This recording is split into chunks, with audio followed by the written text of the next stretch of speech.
भारत मुक्ती मोर्चा संघटनेच्या माध्यमातून बहुजन जागृती परिषद आज या ठिकाणी आयोजित करण्यात आलेली आहे इंदापूरमध्ये। तेव्हा त्या जागृती परिषदेच्या निमित्ताने जे बरेच विषय ठेवण्यात आलेले आहेत त्यापैकी अनेक विषयावर वेगवेगळ्या वक्त्यांच्या माध्यमातून आपण सर्व लोकांना मार्गदर्शन करण्यात आलेलं आहे। तेव्हा मी फक्त तो एक विषय आहे जो बाबासाहेब आंबेडकरांनी सोलापूर या ठिकाणी मांडलेला जे भाषण आहे त्या भाषणामधील हे वाक्य, विद्वान कर्तृत्ववान माणसे नसली तरी मला चालतील, पण निष्ठेची माणसे हवीत, बुद्धीचा तुटवडा भरून काढण्यास मी खंबीर आहे। हे 14 जानेवारी 1946ला सोलापूर या ठिकाणी बाबासाहेब आंबेडकरांनी जे भाषण केलं त्या भाषणामध्ये बाबासाहेब आंबेडकर असं म्हणालेत। तेव्हा या अनुषंगाने मी काही बाबी आपल्या समोर मांडू इच्छितो। साथियो, बाबासाहेब आंबेडकरांची जी चळवळ 1917 पासून या देशामध्ये त्यांनी सुरू केली आणि 1917 पासून सुरू केलेली चळवळ त्यांनी मोठ्या प्रमाणामध्ये 1927ला चवदार तळ्याच्या सत्याग्रहाच्या निमित्तानं फार मोठं आंदोलन त्यांनी यशस्वी करून दाखवलं। ही ऐतिहासिक बाब मी तुम्हाला खास करून सांगत आहे। त्या आंदोलनामुळे बाबासाहेब आंबेडकरांचं नेतृत्व, खंबीर नेतृत्व उदयास आलं आणि ही चळवळ त्यांनी देशभर पसरवण्याचा प्रयत्न केला। जेव्हा या नेतृत्व करण्याच्या योग्यतेच्या आधारावर बाबासाहेब आंबेडकरांना जी राऊंड टेबल कॉन्फरन्स लंडनमध्ये आयोजित करण्यात आली होती, त्या राऊंड टेबल कॉन्फरन्समध्ये इंग्रजांकडून त्यांना निमंत्रण धाडण्यात आलं, पाठवण्यात आलं आणि मग 1930-31 या कालावधीमध्ये बाबासाहेब आंबेडकर राऊंड टेबल कॉन्फरन्समध्ये लंडनला गेले आणि त्या माध्यमातून त्यांनी जी लढाई, जो मोर्चा आणि आमच्या समाजाचं जे यशस्वी नेतृत्व केलं, त्या यशस्वी नेतृत्वाचा परिणाम म्हणून 17 ऑगस्ट 1932ला सेपरेट इलेक्टोरेटचा अधिकार प्राप्त करण्यामध्ये बाबासाहेब आंबेडकर यशस्वी झालेत। हा सेपरेट इलेक्टोरेट काय होता? बऱ्याच लोकांना जे अशिक्षित आहेत त्यांना तर बिलकुलच माहीत नाही आहे, परंतु शिकलेले लोक सुद्धा, त्यांना सुद्धा ही माहीत नाही आहे हे सेपरेट इलेक्टोरेट काय। जे निवडणुकीची पद्धत आहे त्या निवडणुकीच्या पद्धतीमध्ये सेपरेट इलेक्टोरेट यासाठी बाबासाहेब आंबेडकरांनी इंग्रजांना मागितली की ते असं म्हणालेत की ज्यांना आजच्या तारखेला शेड्यूल कास्ट मानण्यात येते ते भारतीय समाज जीवनामध्ये अस्पृश्य लोक आहेत आणि हे जे अस्पृश्य लोक आहेत या अस्पृश्य लोकांची या देशामध्ये एवढी संख्या आहे, त्या लोकांना दुसऱ्या पक्षाचे, दुसऱ्या समाजाचे जे टचेबल लोक आहेत ते मतदान देऊ शकत नाहीत, ते मत देत नाहीत, ते त्यांना स्पर्शच करत नाहीत, तर त्यांना मतदान कसे करतील? म्हणून त्या लोकांचे प्रतिनिधी यामुळे निवडून जाणार नाहीत.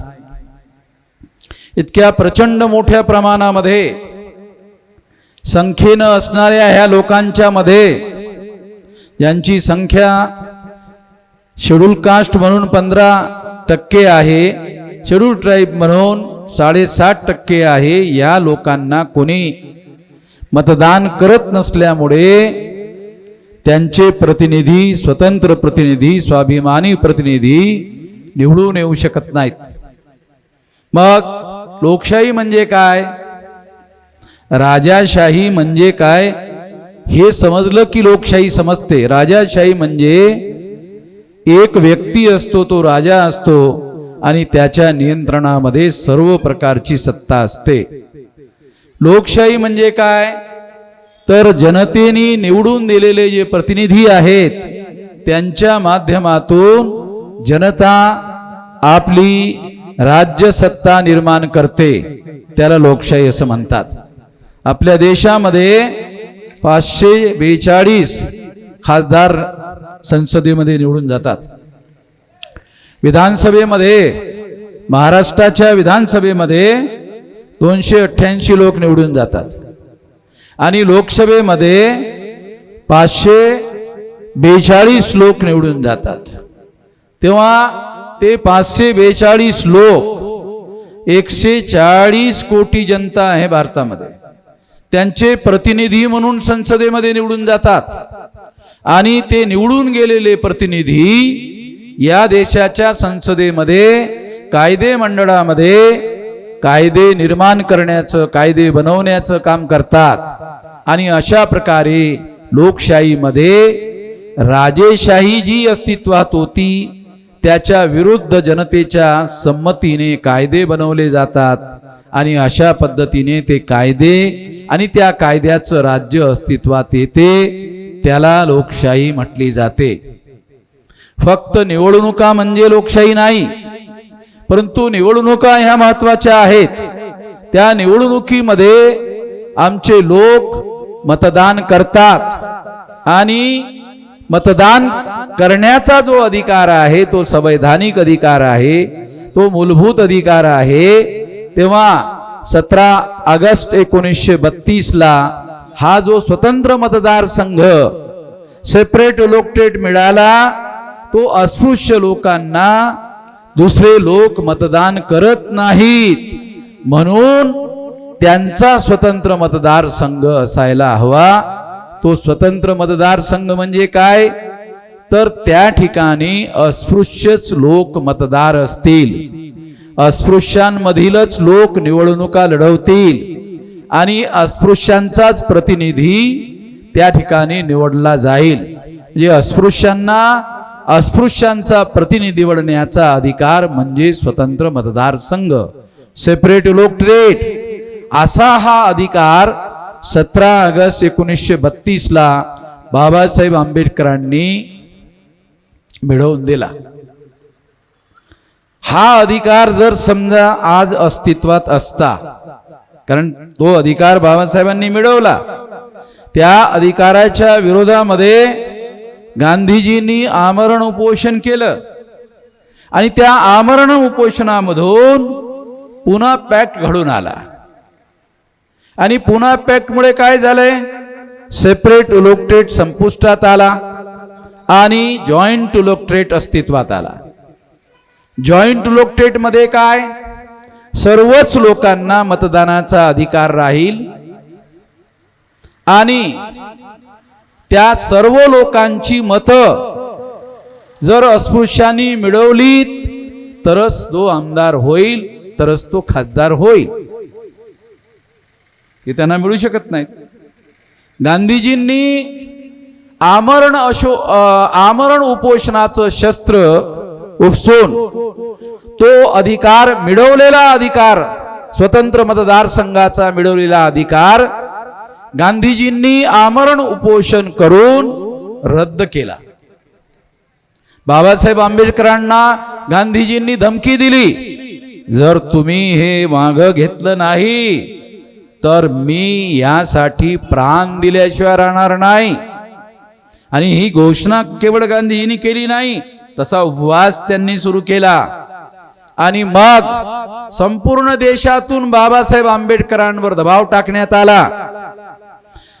आणि तरीही बाबासाहेब आंबेडकर डगमगले नाहीत.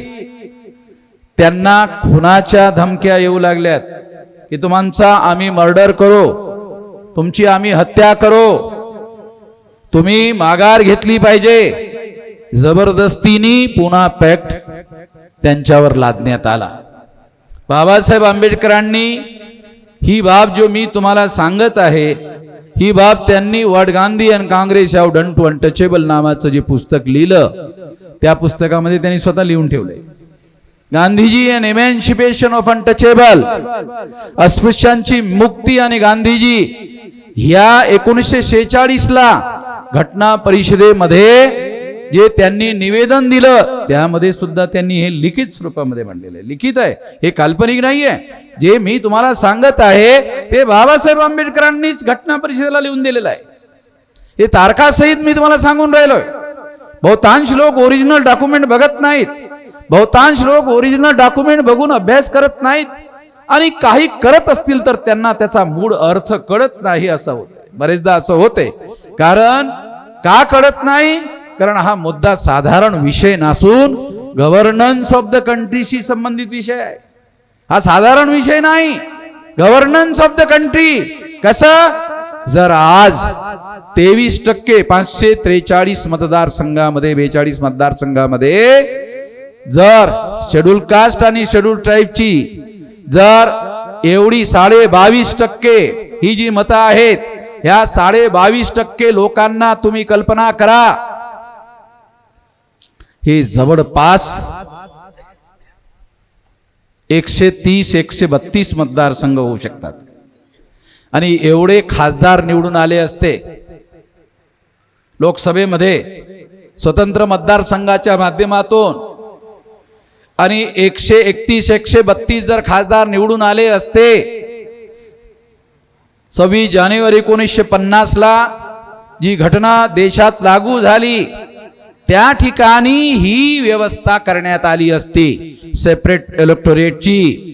आणि त्या माध्यमातून 132 मतदारसंघ हे रिझर्व्ह राहिले असते सेपरेट इलेक्टोरेटमध्ये. आणि या सेपरेट इलेक्टोरेट मधून 131-32 लोक निवडून गेले असते.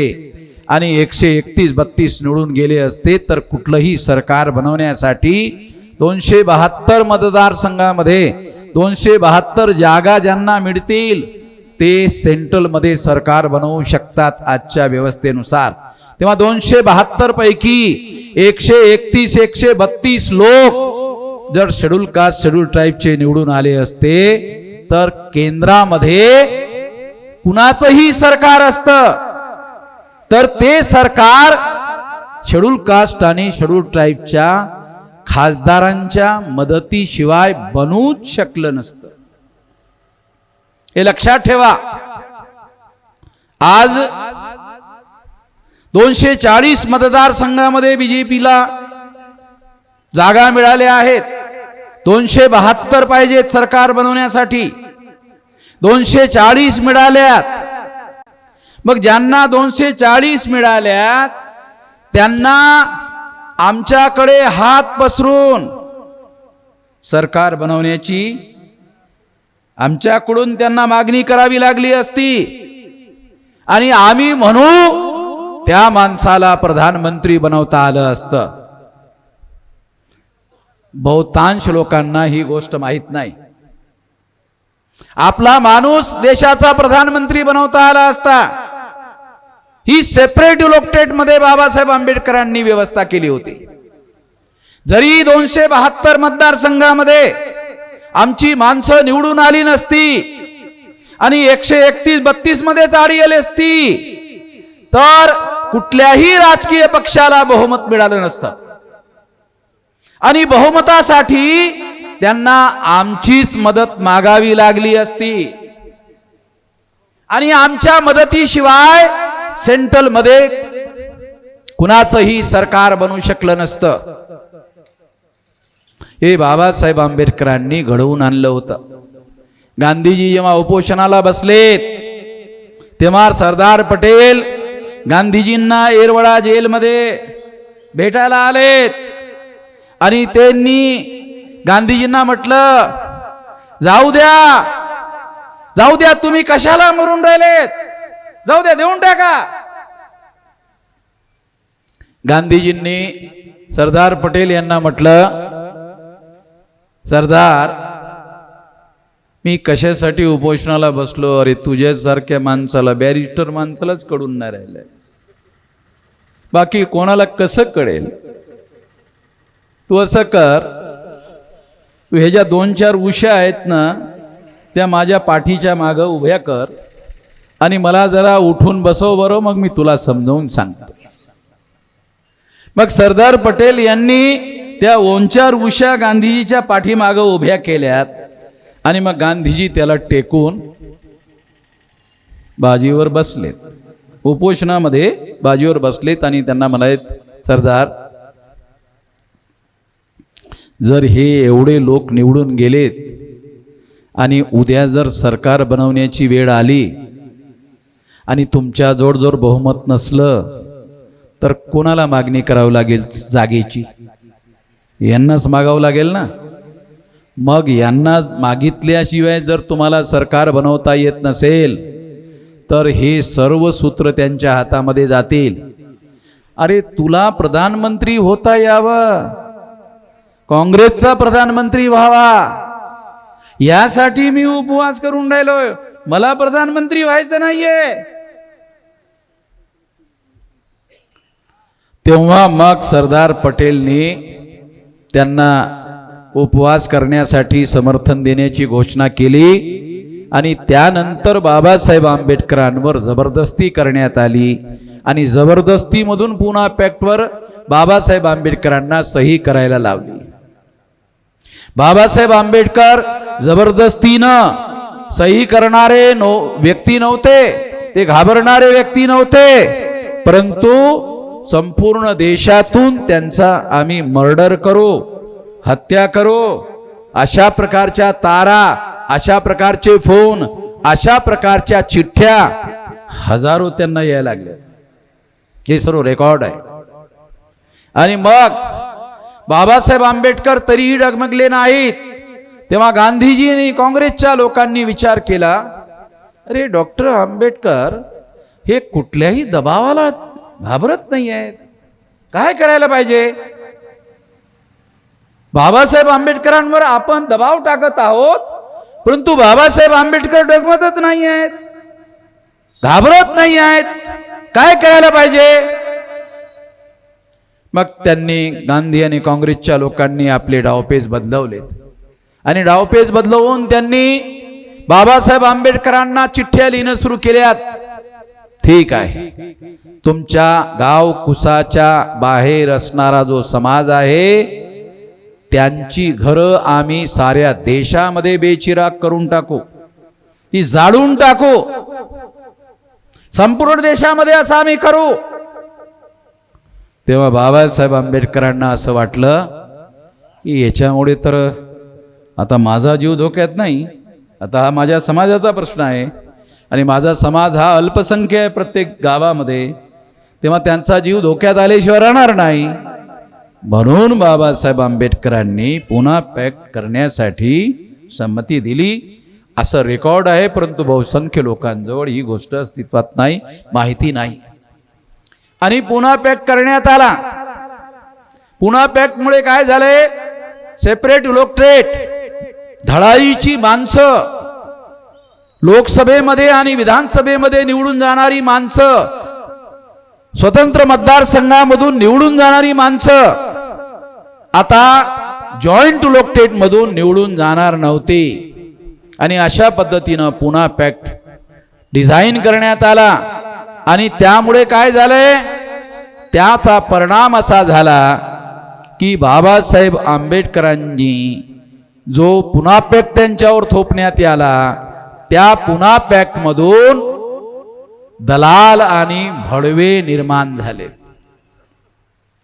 बाबासाहेब आंबेडकरांनी पुस्तकामध्ये लिहिलं, agent of the caste Hindu. एजंटचा शुद्ध हिंदीमध्ये अर्थ आहे मध्यस्थ. एजंट जे दोन लोकांमध्ये सौदा करणारा तो एजंट. आणि देशी भाषामध्ये दलाल आणि भडुवा.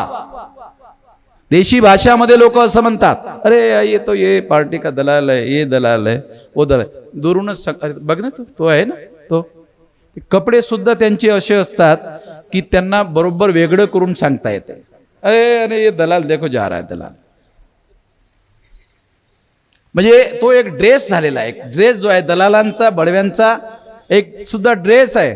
तो ड्रेस जो आहे दुरूनच लोकांना बघता येतो, सांगता येतो, समजवता येतं. आणि अशा पद्धतीने पुन्हा पॅक्ट मधून दलाल आणि भडवे निर्माण झालेत. ते दलाल आणि भडवे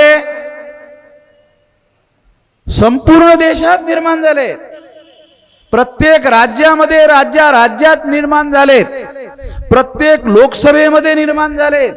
प्रत्येक विधानसभेमध्ये निर्माण झालेत. ते काय करतात? काँग्रेस पक्ष कोणी स्थापन केला? 1885 ला काँग्रेस पक्ष ब्राह्मणांनी स्थापन केला. भारतीय जनता पक्ष कोणी स्थापन केला? RSS नी स्थापन केला. RSS कोणी स्थापन केलाय? ब्राह्मणांनी स्थापन केलाय. तेव्हा काँग्रेसच्या विरोधामध्ये भारतीय जनता पक्ष हा ब्राह्मणांचा पक्ष आहे आणि भाजपाच्या विरोधामध्ये काँग्रेस हा सुद्धा ब्राह्मणांचाच पक्ष आहे. त्यांची मतसंख्या भारतामध्ये किती आहे? 3.5% आहे. ब्राह्मणांची संख्या 3.5% आहे. आणि 3.5% मताच्या आधारावर ब्राह्मण ग्रामपंचायतीमध्ये पंच निवडू शकत नाही. शकते? 3.5% मतावर 3.5% मताच्या आधारावर ब्राह्मण पंच सुद्धा ग्रामपंचायतीमध्ये निवडू शकत नाहीत. जे पंच निवडू शकत नाहीत ते सरपंच कसे बनवणार? आणि जे सरपंच बनवू शकत नाहीत ते देशाचा प्रधानमंत्री कसं बनवणार? आणि अशा पद्धतीनं देशाची सर्व सत्ता ही ब्राह्मणांच्या हातातून चालली जाईल. म्हणून अनुसूचित जाती आणि जनजातीच्या स्वतंत्र आणि स्वाभिमानी चळवळीचा घात करण्यासाठी पुन्हा पॅक्ट निर्माण करण्यात आला आणि त्यांच्यामध्ये दलाल आणि भडवे निर्माण करण्यात आले. ते दलाल आणि भडवे लोक ज्यांना काँग्रेसमध्ये तिकीट दिलं जाते आणि बीजेपी मध्ये तिकीट दिलं जाते ते लोक निवडून येतात. तुम्ही आम्ही त्यांना आमदार साहेब म्हणतो, तुम्ही आम्ही त्यांना खासदार साहेब म्हणतो, परंतु संसदेमध्ये त्यांना कुणालाही बोलण्याचा अधिकार नाही. आपण त्यांना आपलं दुखणं, आपलं गाऱ्हाणं संसदेमध्ये मांडण्यासाठी पाठवतो निवडून, परंतु त्यांना संसदेमध्ये बोलण्याचा अधिकार पक्षातर्फे नाही. जे कोणी बोलतील त्यांना लगेच पार्टीतर्फे नोटीस दिली जाते. लगेच त्यांना नोटीस दिली जाते आणि त्यांना वॉर्निंग दिली जाते, पुढच्या निवडणुकीमध्ये तुम्हाला निवडणूक लढवायची आहे की नाही. आणि लढवायची असेल तर तुम्हाला इथून पुढे संसदेमध्ये हे असं बोलायला नको. कारण पूर्वी राजेशाही जेव्हा अस्तित्वात होती तेव्हा लढाया तलवारीनं व्हायच्या. लोकशाहीमध्ये जी लढाई पूर्वी राजेशाहीमध्ये तलवारीनं लढली जायची ती लोकशाहीमध्ये बोलण्यानं लढवली जाते. हे आपल्या लोकांना कळलं पाहिजे म्हणून तुलनात्मक सांगून राहिलो. लोकशाही आजच्या याच्यामध्ये बोलून लढवली जाते. आणि जर तुम्ही तुमच्या समाजाच्या हिताचं, फायद्याचं, हक्काचं बोलू लागलात तर ते लोक, प्रस्थापित लोक तुम्हाला वॉर्निंग देतात, असं जर बोललात तर पुढच्या निवडणुकीमध्ये तुम्हाला तिकीट दिलं जाणार नाही. म्हणजे सेपरेट उलोकटेटनी 132 खासदार जे निवडून येणार होते ते आता काँग्रेस तर्फे निवडून जातात, ते आता बीजेपी तर्फे निवडून जातात. आजच्या ब्राह्मणाचं नाव आहे काँग्रेस, आजच्या ब्राह्मणांचं नाव आहे बीजेपी. लक्षात ठेवा, आता ब्राह्मणाचं नाव ब्राह्मण नाही आहे, आजच्या ब्राह्मणांचं नाव आहे बीजेपी, आजच्या ब्राह्मणांचं नाव आहे काँग्रेस. हे लक्षात ठेवा. आता ब्राह्मणांचं नाव बदललेलं आहे, परिस्थिती बदलली, त्यांच्या जातीचं नाव बदललंय. आता काँग्रेस हे ब्राह्मणांचं नाव आहे, बीजेपी हे ब्राह्मणांचं नाव आहे. त्यामुळे ते त्यांच्या हितासाठी हे पक्ष उभे केलेत. अरे ते 52% ओबीसीला मोजायला सुद्धा तयार नाहीत. 52% लोकांच्या मदतीनेच दिल्लीमध्ये सत्तेत पोहोचतात. आम्ही जर संपूर्ण देशामध्ये ओबीसींमध्ये जागृती केली नसती तर अडवाणी मोदीच्या जागी प्रधानमंत्री असते. मोदीला प्रधानमंत्री बनता आलं नसतं जर वामन मेश्रामनी ओबीसीच्या साठी देशभर आंदोलन केलं नसतं, जागरण केलं नसतं. त्या जागरणामुळे जो ओबीसींमध्ये जागरण निर्माण झालं, त्यामुळे बीजेपीच्या ब्राह्मणांमध्ये भीती निर्माण झाल्यामुळे मोदीला प्रधानमंत्री पदाचा कॅन्डिडेट बनवण्यात आलं. नाही तर हा ओबीसी जर वामन मेश्रामकडे गेला तर वामन मेश्राम ओबीसीचा प्रधानमंत्री बनवेल आणि मग वामन मेश्रामच्या माध्यमातून जो ओबीसी देशाचा प्रधानमंत्री बनेल तो ह्या 3.5% ढुंगणावर लाथा घातल्याशिवाय राहणार नाही. त्यापेक्षा आपल्या लाथा खाणारा जर प्रधानमंत्री बनवला तर काय बिघडते. म्हणून ब्राह्मणांनी दुसरा पर्याय निवडला की आपल्याला लाथा मारणारा प्रधानमंत्री बनवण्याच्या पेक्षा आपला लाथा खाणारा प्रधानमंत्री जर बनवला तर त्यामुळे आपलं काहीच नुकसान नाही. प्रधानमंत्रीही मिळेल आणि तो आपल्या लाथा सुद्धा खाईल. लाथा खाईल म्हणजे काय, आम्ही म्हणतो तसं करेल. आम्ही म्हणतो ओबीसींची 52% संख्या आहे, मोजायचं नाही. मोदी मोजायचंही नाही म्हणत नाही आणि होय म्हणत नाही. म्हणते काय बोलते, चूप आहे माणूस. आपोआप कसं काय चूप राहतो. अरे ओबीसीचा माणूस आहे, ओबीसी मोजायला ते लोक तयार नाही आहेत आणि ओबीसीचाच प्रधानमंत्री आहे आणि त्याच्याच हातामध्ये सत्ता आहे असं RSSचे लोक ओबीसीला सांगतात. त्याच्याच हातात जर सत्ता आहे तर ओबीसीला मोजायचं काम का करत नाही. सत्ता तर त्याच्याच हातात आहे आणि जर तो मोजत नाही तर सत्ता मोदीच्या हातात आहे हे खरं नाही आहे. मोजायला सुद्धा तयार नाही. काही दिवसासाठी नितीश कुमार लालू प्रसाद यादवच्या मदतीने बिहारचे मुख्यमंत्री झाले होते. काही दिवसासाठी. त्या काही दिवसामध्ये बिहारमध्ये ओबीसीची मोजणी करण्याचा निर्णय घेतला आणि नितीश कुमारांनी बिहारमध्ये मोजणी केली. आकडे निघालेत ओबीसीचे 64%. माहिती आहे तुम्हाला, हे आकडे जाहीर झालेले आहेत. ओबीसीची मोजणी करण्यात आली, नितीश कुमारनी केली. त्या ओबीसीचा आकडा निघाला 64%. म्हणजे बिहारमध्ये ओबीसीची संख्या 64%. कशामुळे, मोजल्यामुळे. आणि संपूर्ण देशामध्ये 52%. कशामुळे, नाही मोजल्यामुळे. नाही मोजल्यामुळे 52% आणि मोजल्यामुळे 64%. केवळ मोजायचं आहे, मोजायला सुद्धा तयार नाही. आपल्या खेड्यामध्ये महाराष्ट्रात असं म्हणतात, काय मोजतो का रे तुला मी, म्हणतात का बोलता बोलता, तू माझ्या गिनतीत नाही आणि मी तुला मोजत नाही. म्हणजे एक प्रकारे हे जे सरकार आहे जे खऱ्या अर्थानं ओबीसीचाच प्रधानमंत्री असा कसा म्हणू शकतो, मी तुम्हाला मोजायला तयार नाही. मोदी असं म्हणत नसून मोदीला प्रधानमंत्री बनवणारा जो ब्राह्मणाचा ग्रुप आहे RSSचा, तो असं म्हणतो आम्ही तुम्हाला मोजायला तयार नाही. जेव्हा ते लोक आम्हाला मोजायला सुद्धा तयार नाहीत. अरे कुत्र्या मांजरांची या देशामध्ये मोजणी होते. सरकारजवळ कुत्र्या मांजरांची मोजणी केल्याचे आकडे आहेत आणि आपल्याला ते मोजायला सुद्धा तयार नाहीत. याचा अर्थ आपली किंमत कुत्र्या आणि मांजरांच्या पेक्षा कमी आहे. मग ओबीसींची किंमत जर कुत्र्या मांजरापेक्षा कमी आहे तर प्रधानमंत्री असलेल्या ओबीसीची काय किंमत आहे? काय किंमत आहे? काहीच किंमत नाही. पडद्यापाठी मागून सर्व सत्ता RSSचे ब्राह्मण चालवत आहेत. घटनेच्या नुसार ज्यांच्याकडे सत्ता असते तो संविधानामध्ये बाबासाहेब आंबेडकरांनी लिहिलंय तो अकाउंटेबल असतो, तो जबाबदेह असतो. जबाबदेह म्हणजे ज्याला सत्ता जनता देते त्याला प्रश्न विचारण्याचा अधिकार आहे.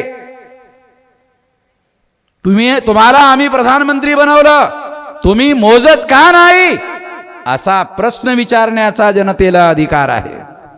याला जबाबदेही म्हणतात. परंतु लोक विचारत आहेत पण मोदी याचं काही उत्तर देत नाहीत. कारण तो निर्णयच ते घेत नाहीयेत. तो निर्णय RSSचे लोक घेत आहेत. त्यामुळे त्यांना मोजू दिलं जात नाही. त्यांची जरी इच्छा असेल तरी मोजू दिलं जात नाही. याचा अर्थ असा की त्यांची किंमत अशा पद्धतीच्या जॉईंट इलेक्टोरेट मधून निर्माण झालेली आहे. हे नॉमिनेटेड रिप्रेझेंटेशन आहे. हे बाबासाहेब आंबेडकरांनी वापरलेला शब्द आहे. नॉमिनेटेड रिप्रेझेंटेटिव्ह आणि रिअल रिप्रेझेंटेटिव्ह. नरेंद्र मोदी हे भाजपाचे नॉमिनेटेड रिप्रेझेंटेटिव्ह आहेत. म्हणजे नॉमिनेटेड म्हणजे त्यांना ब्राह्मणांनी नॉमिनेट केलेलं आहे, म्हणजे ब्राह्मणांतर्फे त्यांना नियुक्त केलेलं आहे. ओबीसींच्या 52% लोकांनी त्यांना निवडलेलं नाही, 3.5% ब्राह्मणांनी त्यांना निवडलेलं आहे. आणि म्हणून ते ब्राह्मण जे सांगतात त्याप्रमाणे कार्य करत आहेत.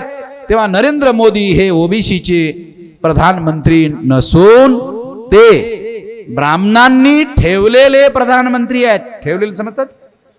गावामध्ये बोलतात ना, अरे हे बाई कोण आहे, ते असं म्हणजे बोलायला जर आम्हाला अडचण आहे, असं बोलता येत नाही माईक मध्ये.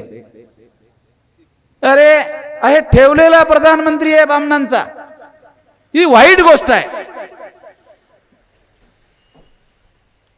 मी तर असं म्हणतो की मोदींनी माझ्यावर FIR करायला हवा.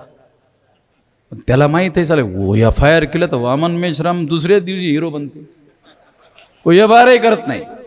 हे जे मी बोलतो हे FIR करणारा मुद्दा आहे, पण तो FIR सुद्धा केला जात नाही. त्यांनी FIR करावा.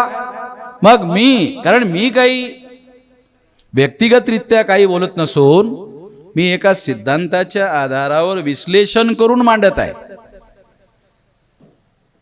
आणि ते तुम्हाला समजून यावं यासाठी उदाहरणं देऊन सांगत आहे. कारण हा विषय साधारण नसून गव्हर्नन्स ऑफ द कंट्रीचा विषय आहे आणि गव्हर्नन्स ऑफ द कंट्रीचा विषय असल्यामुळे तो उदाहरणं देऊन सांगावा लागत आहे. तर देशामध्ये दलाल आणि भडवे निर्माण केले जात आहेत. इंदापूर देशात आहे का? इंदापूर भारतात आहे? महाराष्ट्र भारतामध्ये आहे. महाराष्ट्रामध्ये पुणा सुद्धा महाराष्ट्रात आहे. पुण्यामध्ये इंदापूर महाराष्ट्रात आहेत आणि इंदापूरमध्ये सुद्धा दलाल आणि भडवे तयार केले जात आहेत.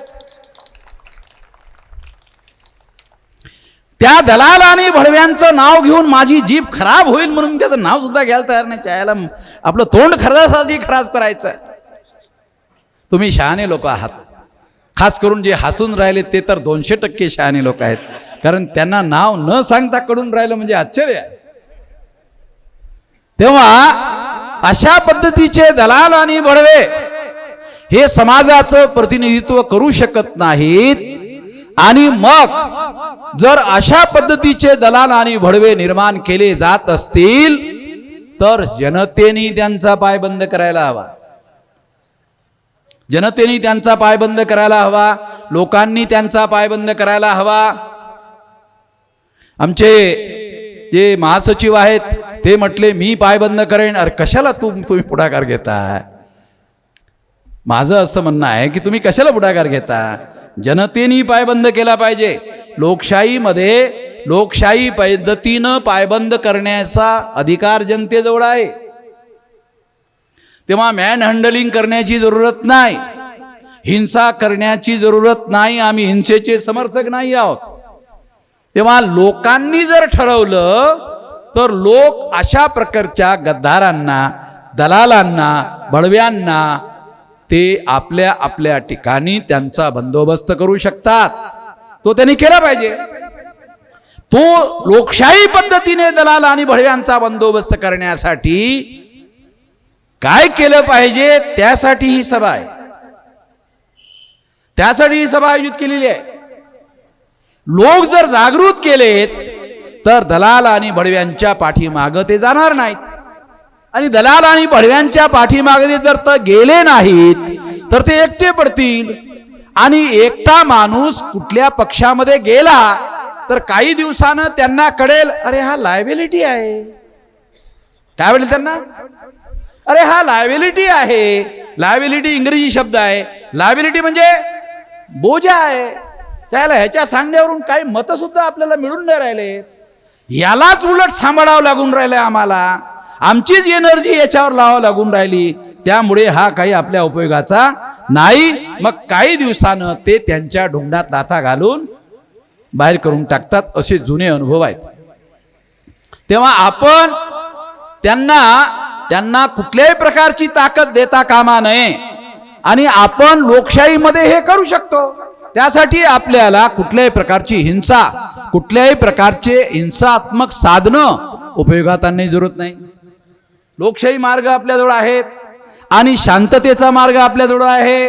त्या शांततेच्या मार्गाचा अवलंब करून आपण हे सर्व करू शकतो. हे आपण केलं पाहिजे. त्यासाठीच म्हणून ही सभा आयोजित करण्यात आलेली आहे. मी या पद्धतीनंच बंदोबस्त कसा केला जाईल यासाठीच ही सभा आयोजित आहे. म्हणजे शांततेच्या मार्गानं दलाल आणि भडव्यांचा प्रतिबंध केला जाऊ शकतो. तो करण्यासाठी आम्ही प्रयत्न करत आहोत. त्यासाठीची ही पहिली सभा आहे. ही आखरी सभा नाही आहे, ही पहिली सभा आहे. अशा अनेक सभा या आसपासच्या परिसरामध्ये लावल्या जातील. दलाल आणि भडव्यांना ते लोक ज्यांनी त्यांना दलाल आणि भडवे बनवलं त्यांना ते महाराष्ट्रामध्ये फिरवतील. आणि फिरवून त्या भागामध्ये या बिमारीची लागण समजते ना. जर समजा तुम्हाला डोळे आलेत आणि तुम्ही कोणाकडे बघितलं त्याचे सुद्धा डोळे येतात, बरोबर नाही? मग असा बिमार माणूस ज्याला मराठीमध्ये साथीचा रोग, दलाल आणि भडवेगिरी हा साथीचा रोग आहे, लक्षात घ्या.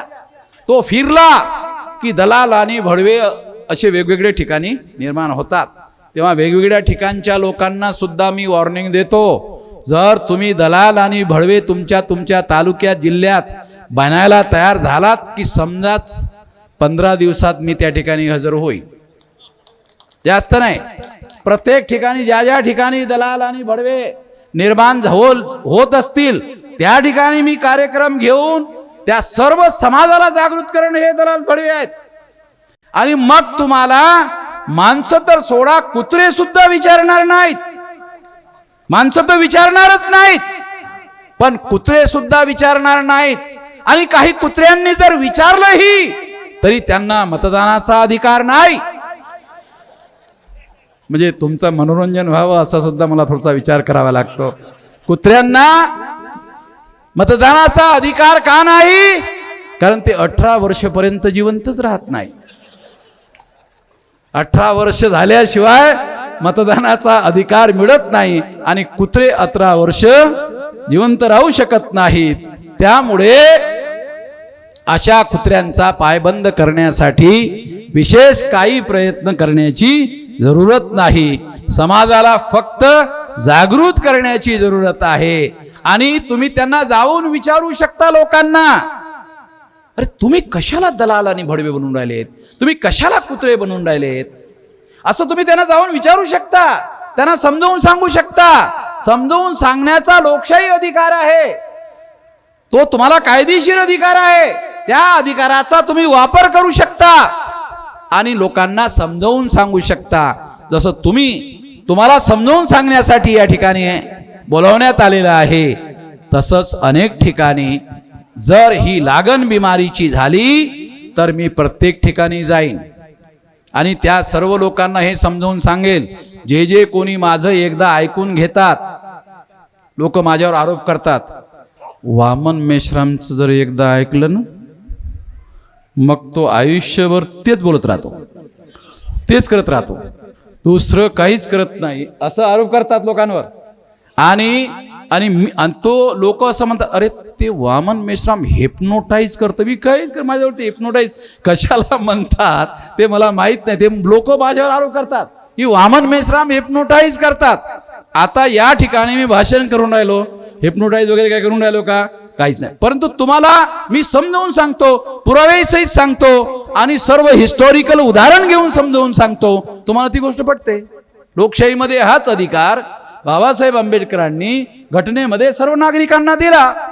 तेच मी पण उपभोगतो. जो अधिकार मला देण्यात आलेला आहे त्याच अधिकाराचा वापर करून मी समजावून सांगण्याचा प्रयत्न करतो आहे.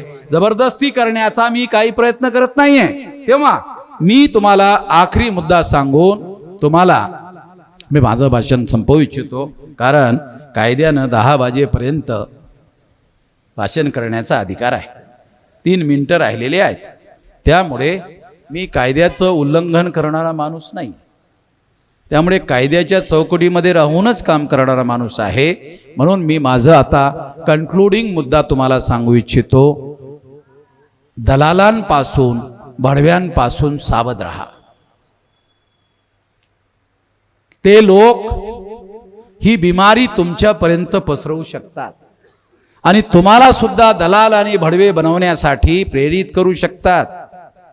त्यांच्या माध्यमातून आपल्या समाजाचं यापूर्वी 131 खासदार झाले, त्यांनी काही करू शकले नाहीत. हे एकटे काय करणार आहेत? 131 लोक खासदार झालेत, 1200 आमदार दलाल आणि भडवे झालेत. हे एकटे काय करणार आहेत? त्यामुळे कारण दलाल आणि भडव्यांच्या जवळ स्वतःची अशी कुठलीच ताकद नसते. कांशीरामजी असं समजावून सांगायचे. हे बघा, दलाल आणि भडवे कसे, तर ते असं समजून सांगायचे.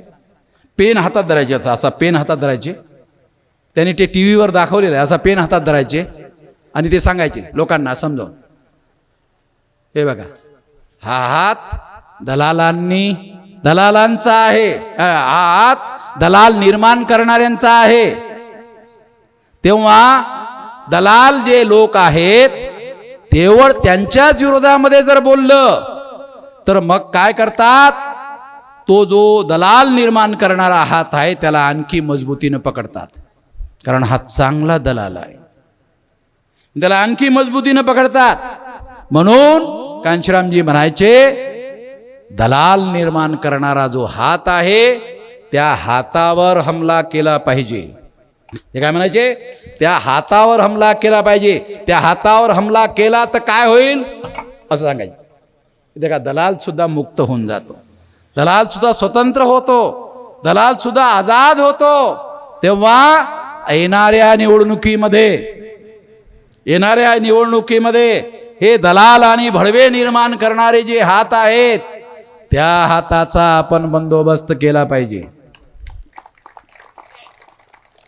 तेव्हा ह्या दलालांचं आपोआपच बंदोबस्त होऊन जाईल.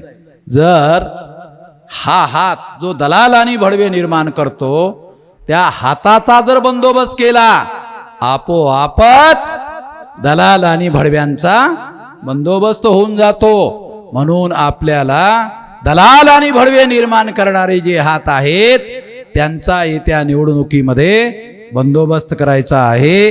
हाच माझा तुम्हाला या सभेमध्ये संदेश आहे.